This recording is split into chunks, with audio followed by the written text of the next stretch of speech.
बिस्मिल्लाहिर्रहमानिर्रहीम। अस्सलाम वालेकुम नाजरीन, आप देख रहे हैं हमारा यूट्यूब चैनल अपनी दुनिया टीवी और मैं हूं आपका मेज़बान मोहम्मद जुनेद हसन। नाजरीन ग्रामी, जो खबर आपके साथ शेयर करने आया हूं इंतहाई दर्दनाक और दिल दहला देने वाली है। यूँ तो हम लोग इंसान नुमा हैवानों की हैवानियत के किस्से रोज़ पढ़ते और सुनते हैं, लेकिन कुछ वाक़यात रूह को लर्जा देते हैं। दोस्तों, 7 नौजवानों को हुसूल रिज़्क का झांसा देकर तड़प तड़प कर मरने पे मजबूर कर दिया गया।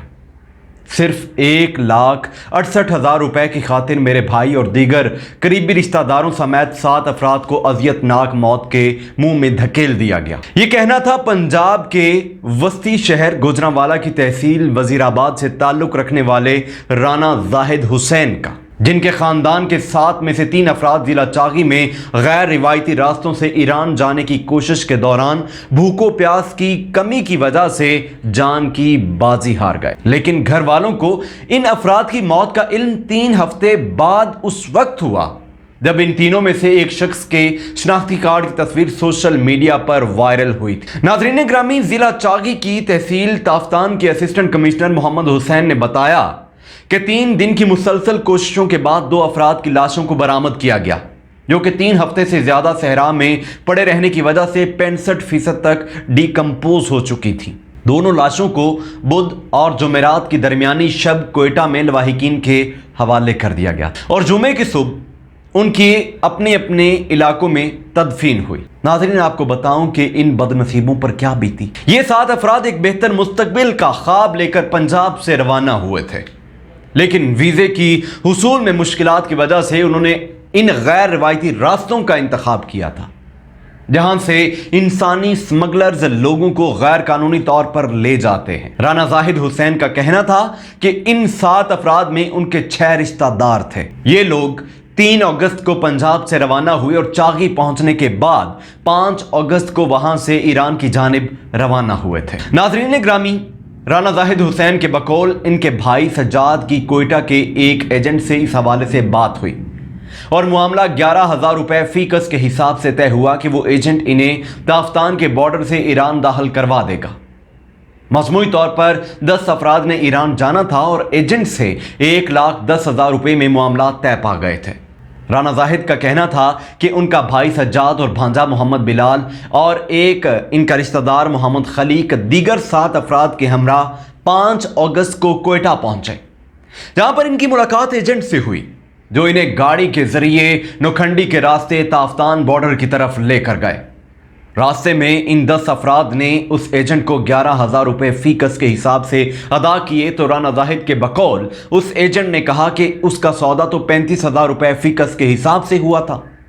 बहस तकरार के बाद उस एजेंट ने 1,10,000 रुपए रख लिए और फिर कुछ दूर जाने के बाद उन तमाम अफराद को यह कहकर गाड़ी से उतार दिया कि वो कुछ देर के लिए यहां रुके तो वो दूसरे लोगों को लेकर आता है। नाज़रीन, एजेंट के रवैये में तब्दीली देखते हुए ईरान जाने वाले उन 10 अफराद ने खतरे को भांप लिया और उस एजेंट से कहा कि वो उन्हें 35,000 रुपए फी कस के हिसाब से देने के लिए तैयार है, लेकिन वो उन्हें इस सहरा में छोड़कर ना जाएं जहां पर ना कोई दरख्त है और ना कोई खाने पीने की चीज। उस एजेंट ने कस्में खाकर उन 10 अफराद को यकीन दहानी करवाई कि वो दीगर अफराद को लेकर उनके पास आधे घंटे में पहुंच जाएगा।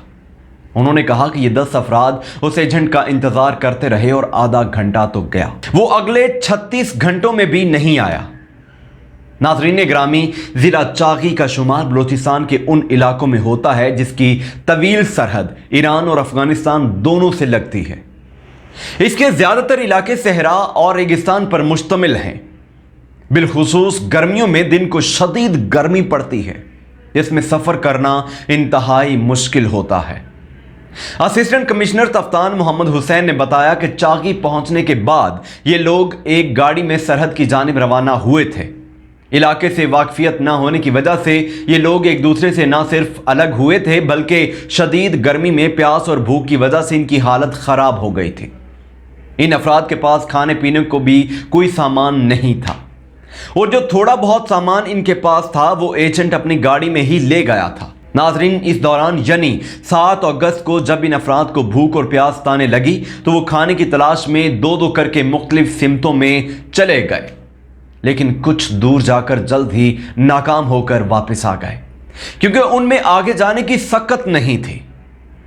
ناظرین گرامی، رانا زاہد کا کہنا تھا کہ ان کے بھائی سجاد جو کہ عارضہ قلب میں مبتلا تھے، ان کی حالت خراب ہو گئی اور دیگر افراد ان کے ارد گرد بے بسی کی تصویر بنے ہوئے کھڑے تھے کیونکہ وہ کچھ بھی نہیں کر سکتے تھے۔ کچھ دیر کے بعد ان کے بھائی محمد سجاد بھوک اور پیاس کی شدت کو برداشت نہ کرتے ہوئے تڑپ تڑپ کر اس دنیا سے چل بسے۔ ان لوگوں نے وہیں پر ایک گڑھا کھودا اور گڑھا کھود کر سجاد کی میت کو دفنا دیا اور ایک جانب چل پڑے۔ کچھ گھنٹوں کے بعد ان کا ایک اور رشتہ دار محمد خلیق بھی بھوک کی شدت کو برداشت نہ کرتے ہوئے دم توڑ گیا۔ ناظرین، رانا زاہد حسین کے مطابق ان تمام افراد کی جینے کی امیدیں ختم ہو رہی تھیں اور ان کے بھانجے محمد بلال کی طبیعت بھی بگڑ چکی تھی کیونکہ اس نے اپنے ماموں رشتہ دار کو اپنے سامنے مرتے دیکھا تھا۔ انہوں نے کہا کہ بچ جانے والے افراد سخت دھوپ میں صحرا میں بیٹھے ہوئے اپنی موت کا انتظار کرنے لگے کہ اس دوران ایک گاڑی وہاں سے گزری جس کو انہوں نے اشارہ کر کے روکا۔ گاڑی میں موجود افراد نے پہلے تو محمد خلیق کی میت کو وہیں پر ہی دفنایا اور باقی افراد کو گاڑی میں ڈال کر نوکھنڈی لے گئے اور محمد بلال کو، جس کی حالت کافی خراب ہو گئی تھی، ہسپتال میں داخل کروایا جہاں وہ بھی زندگی کی بازی ہار گیا۔ اس عرصے کے دوران بلوچستان کے مقامی صحافیوں نے سوشل میڈیا پر محمد خلیق کے شناختی کارڈ کی کاپی شیئر کی۔ اس کے بعد انہوں نے اس صحافی سے رابطہ کیا اور پھر صورتحال جاننے کے بعد محمد خلیق کے رشتہ دار بلوچستان پہنچ گئے۔ ناظرین گرامی، رانا زاہد حسین کے بقول اس مقامی صحافی نے ان کی اس لڑکے سے ملاقات کروائی جس نے لوگوں کو محمد خلیق کی لاش کو دفناتے ہوئے دیکھا۔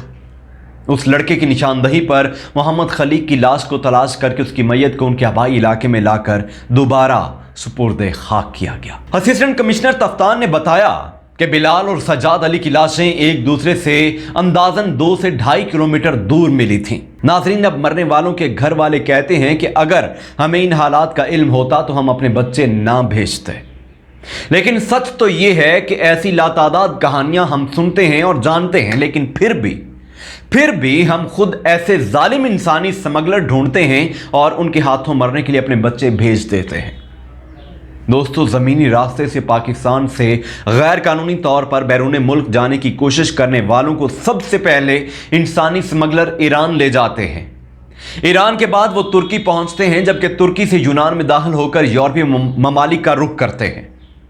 چونکہ ایران کے ساتھ بلوچستان کے 5 اضلاع کے 950 کلومیٹر سے زائد کی سرحدیں لگتی ہیں، اس لیے انسانی سمگلر انہیں ان اضلاع سے ایران میں داخل کرواتے ہیں۔ ناظرین، یہ 5 اضلاع چاغی، واشک، پنجگور، کیچ اور گوادر ہیں۔ FIA کے ایک سینئر اہلکار نے نام ظاہر نہ کرنے کی شرط پر بتایا کہ ایران سے متصل ان 5 اضلاع کی سرحدی علاقے انتہائی دشوار گزار راستوں پر مشتمل ہیں، اس لیے وہ ان راستوں سے پہلے ان کو ایران میں داخل کراتے ہیں۔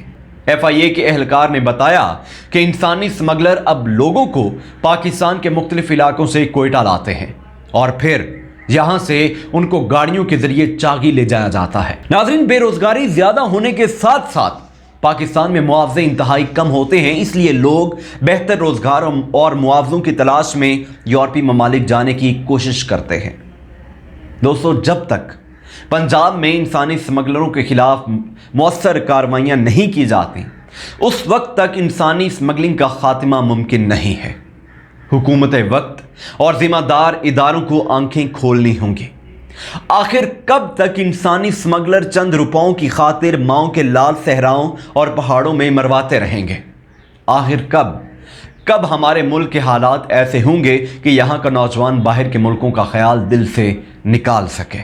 اللہ کریم ہمارے حال پر رحم فرمائے۔ انشاءاللہ تعالیٰ جلد اگلی ویڈیو میں آپ سے ملاقات کروں گا، اور جن دوستوں نے ہمارا چینل سبسکرائب نہیں کیا، مزید اپڈیٹس کے لیے آپ چینل ہمارا سبسکرائب کریں، ساتھ لگے بیل آئیکن کو بھی دبائیں۔ دعاؤں میں یاد رکھیے۔ اللہ نے کے بعد